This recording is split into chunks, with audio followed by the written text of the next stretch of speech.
Born in April of 1971, Tammy Zawicki was known for her vivacious personality, her intelligence, and her numerous talents. In addition to being actively involved in her academic pursuits, Tammy also had a deep passion for photography and was a skilled soccer player. She was entering her senior year at Grinnell College in Iowa, where she was dual majoring in history and Spanish. During summer vacation, she returned to her family home in Marlton, New Jersey, but was looking forward to going back to school to finish her senior year of college. Her plan was to return to campus prior to the start of the term in order to photograph athletes for the college yearbook, a responsibility she took seriously and with enthusiasm. On August 23, 1992, Tammy and her younger brother, Darren, left their home in Marlton, New Jersey, each off to their respective colleges. Darren was headed to his university in Illinois, while Tammy was headed up to Iowa. On the first leg of the trip, the siblings rode together from New Jersey to Illinois. Tammy had plans to drop off her brother at Northwestern University before heading off to her own campus in Iowa. Tammy drove her white 1985 Pontiac T1000. While they were on their trip, Darren recalls that they were having car troubles throughout the way and had to pull over multiple times. The two siblings eventually made it to Illinois, and Tammy was able to drop her brother off at Northwestern University in Evanston.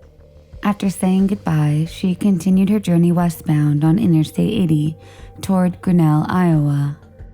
Tammy had promised her family she would call them once she arrived on campus.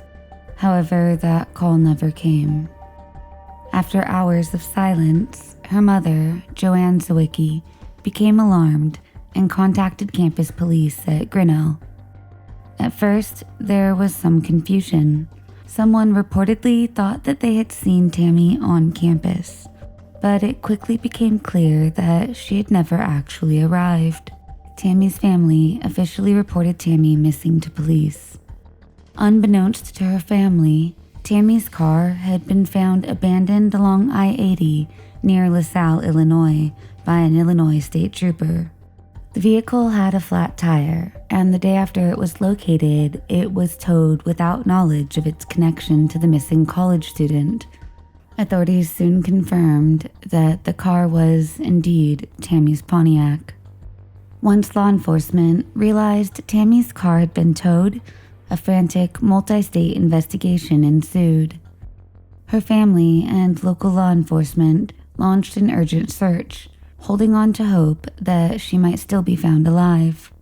The effort quickly grew beyond Tammy's immediate circle. Students and staff from both Northwestern University and Grinnell College rallied to help. Volunteers distributed missing person flyers across Illinois, Iowa, and Missouri. They also spoke with truck drivers, believing that someone on the road might have seen something. Grinnell College students created a relief fund seeded by a voluntary fast, donating the money saved from their meal plans. On Wednesday evening, the night before Grinnell College classes were set to begin, students held a candlelight vigil behind the college forum, gathering in silence to honor Tammy and to support her safe return. Despite the urgency and scope of the search, there were no immediate breakthroughs. It wasn't until August 30th, 1992, over a week after Tammy disappeared, that investigators received their most significant lead. A truck mechanic from the LaSalle area reported seeing Tammy standing near her vehicle on the shoulder of I-80, appearing to have car troubles. He also recalled a semi-truck parked nearby, its driver engaged in conversation with Tammy. The man was described as a white male between 30 and 45 years old, approximately 6 feet tall with bushy dark hair. Acting on this witness's statement, the police quickly produced a composite sketch of the truck driver and circulated it throughout the media in hopes of generating tips. The sighting prompted additional witnesses to come forward. Several reported seeing Tammy looking under the hood of her car and speaking with the man near a tractor trailer matching the earlier witness's description. Multiple people noted that the truck had a white trailer with distinctive brownish-orange stripes and a central logo. Tammy had already been missing for more than a week, and family and friends were growing increasingly frantic. On September 1st, 9 days after Tammy vanished, a trucker discovered a body in a ditch near the on-ramp of Interstate 44 near Sarcoxie, Missouri, over 500 miles from where Tammy was last seen. Wrapped in a red blanket sealed with duct tape, the body had begun to decompose. But dental record confirmed that the body was that of Tammy Zawicki. She had been sexually assaulted and brutally murdered. She had been stabbed at least 8 times around the heart by a small, sharp object. Retired Illinois State Police Special Agent Martin McCarthy later remarked on the unusual nature of the wounds, stating, quote, "It was a strange way to kill somebody." When Tammy's body was discovered, she was dressed in unfamiliar clothing, including underwear that her family said she would not have typically worn, suggesting she had been redressed after her abduction.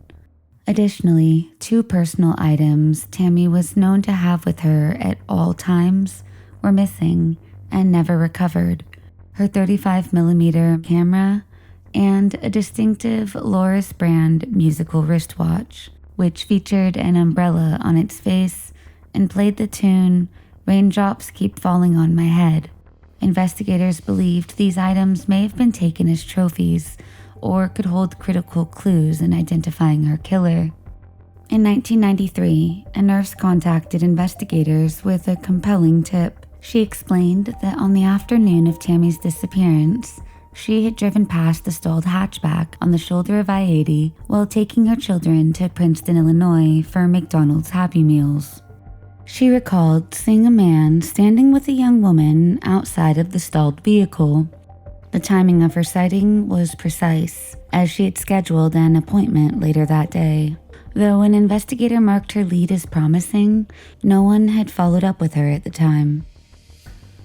Months later, by sheer coincidence, the same nurse was working at the LaSalle County Health Department in Ottawa when a man and his wife came in for routine blood work. During their visit, the wife happily showed the nurse a watch her husband had just gifted her. A musical Loris wristwatch, one that played "Raindrops Keep Falling on My Head."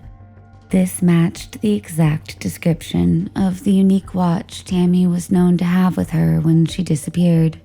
The nurse contacted police again and told them about the couple. The man was identified as Lonnie Beerbrot.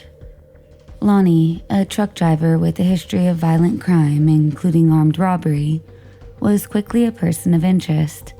He provided hair and blood samples, but authorities were unable to link him directly to the crime.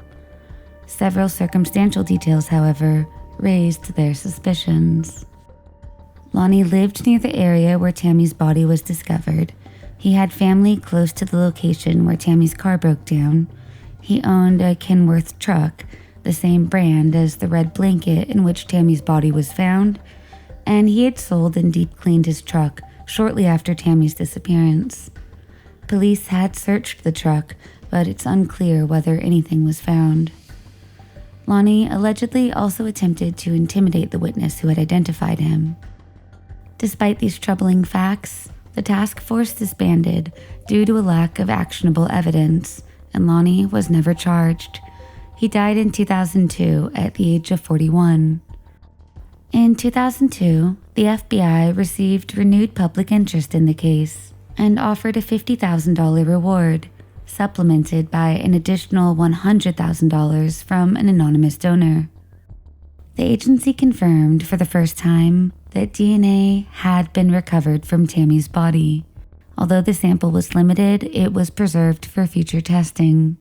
In 2004, FBI Special Agent Thomas Nair ordered a new analysis of the DNA. Unfortunately, the fragment was too small to yield conclusive results.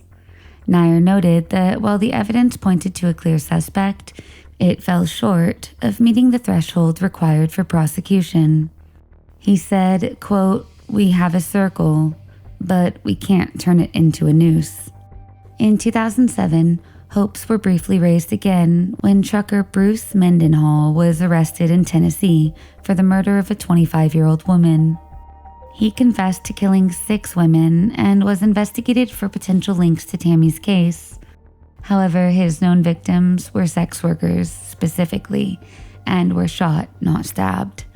No evidence connected him to Tammy. In 2020, another potential suspect emerged, Clark Perry Baldwin. He was charged with multiple murders of women in the early 1990s. His ex-wife told police that he once bragged about strangling a girl and dumping her body. Investigators confirmed Baldwin was in the vicinity of Tammy's route around the time of her disappearance. Still, the FBI later ruled him out, stating he did not appear to be involved. Tammy's father, Hank Sawicki, passed away in 2015 at the age of 75. Her mother, Joanne, remains steadfast in her hope for justice. She frequently engages with the Facebook page called Who Killed Tammy Zwicky, which was created by 2 strangers committed to keeping Tammy's memory alive and advocating for answers. Grinnell College also honors Tammy's legacy through the Tammy Zwicky Memorial Scholarship, awarded to students who reflect the passion and promise Tammy exhibited in her short life. Today, the Illinois State Police continue to actively investigate the case. Tammy Zawicki's case remains unsolved, but through her family's perseverance and the ongoing efforts of law enforcement, there is still hope that justice will one day be served. Anyone who thinks they might have any information in Tammy Jo Zawicki's murder can contact their local FBI office or the Illinois State Police. The number to the Chicago field office is area code 312-421-6700.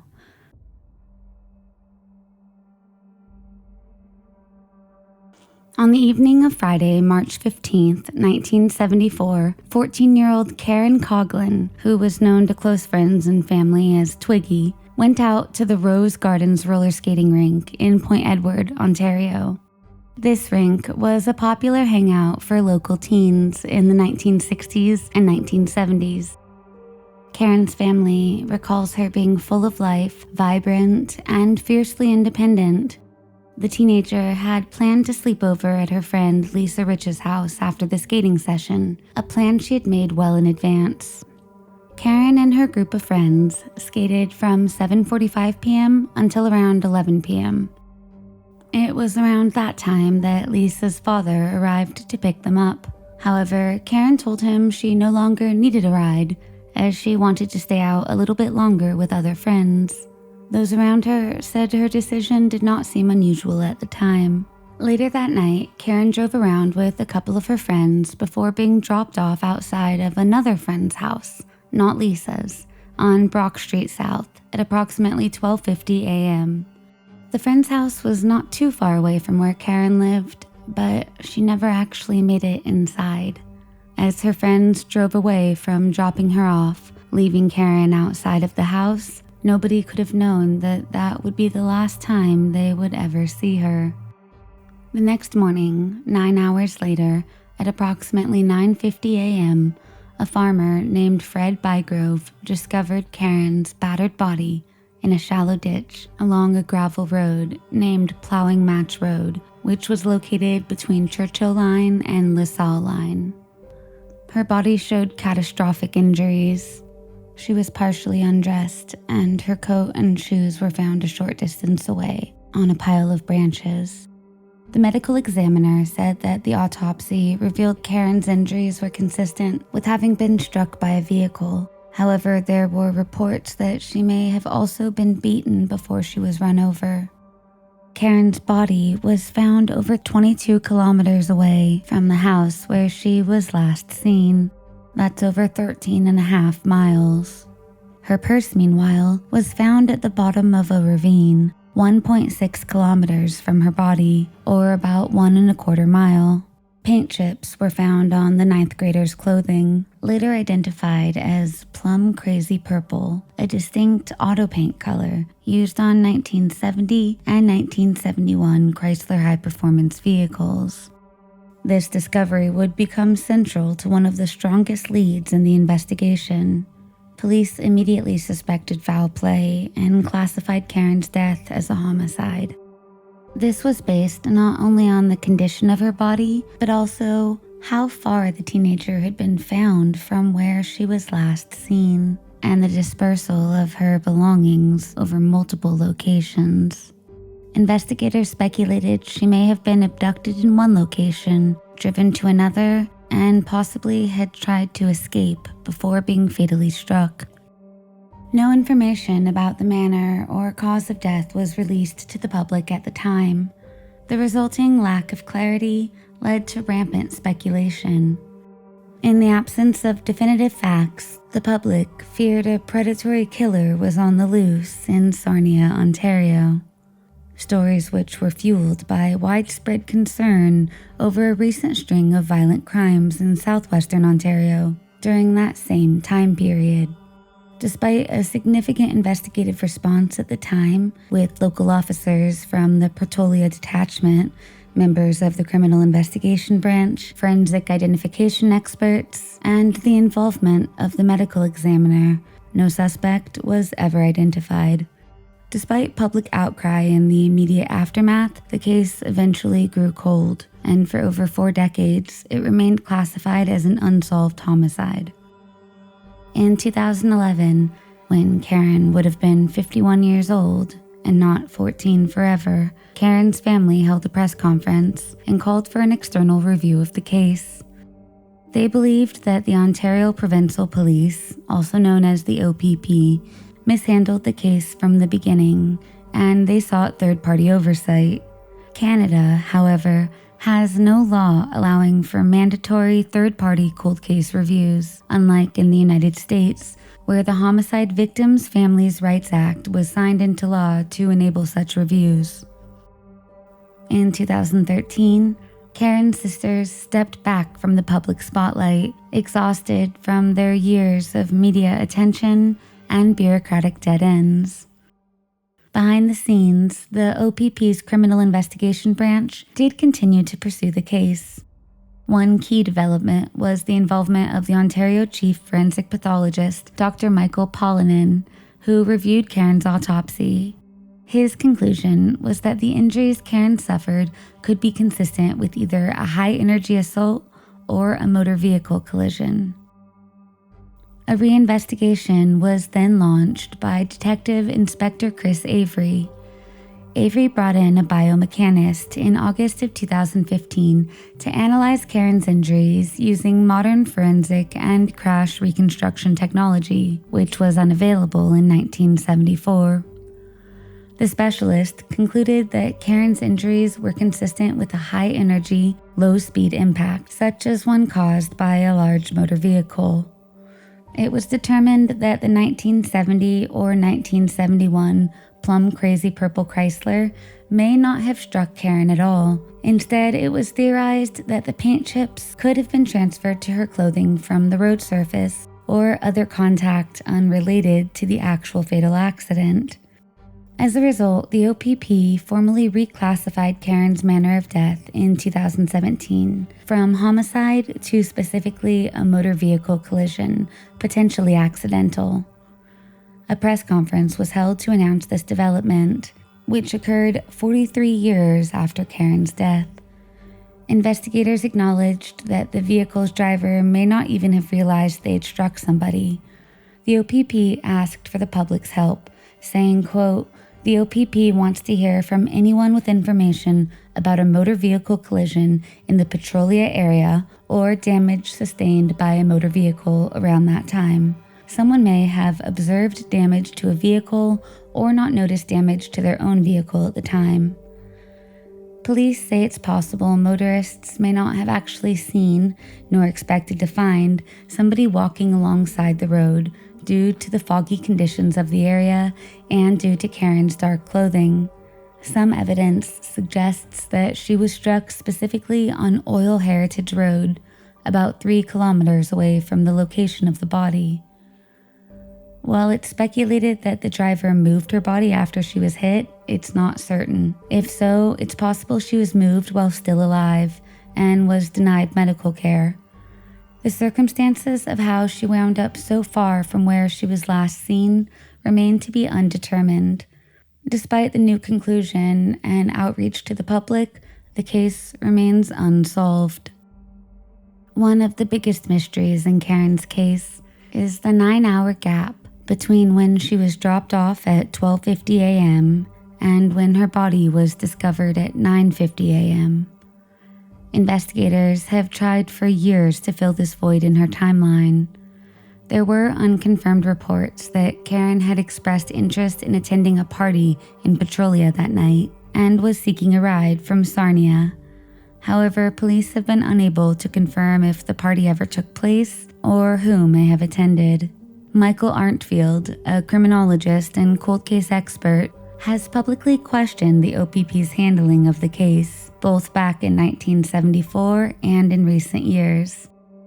He points out that ruling the death a homicide early on, without sharing essential information with the public, such as the paint chip evidence, may have misdirected the investigation. Had the public been informed in the weeks following Karen's death that a specific vehicle may have been involved, tips about damaged cars or suspicious repairs might have surfaced. Instead, the window to recover forensic evidence from a potential suspect vehicle closed long ago. Moreover, the sudden change in the manner of death from intentional homicide to a possible accidental hit and run caused confusion and raised further concerns about transparency and investigative thoroughness. To date, authorities have not disclosed the exact cause of Karen's death, although it is believed to be blunt force trauma consistent with motor vehicle impact. Nearly 50 years after her tragic death, justice for Karen Coglin remains elusive. Despite renewed efforts, modern technology, and expert analysis, investigators still don't know what exactly happened in those critical 9 hours between midnight and morning, between life and death. Anyone with possible information about the case is encouraged to contact the OPP at 1-888-310-1122.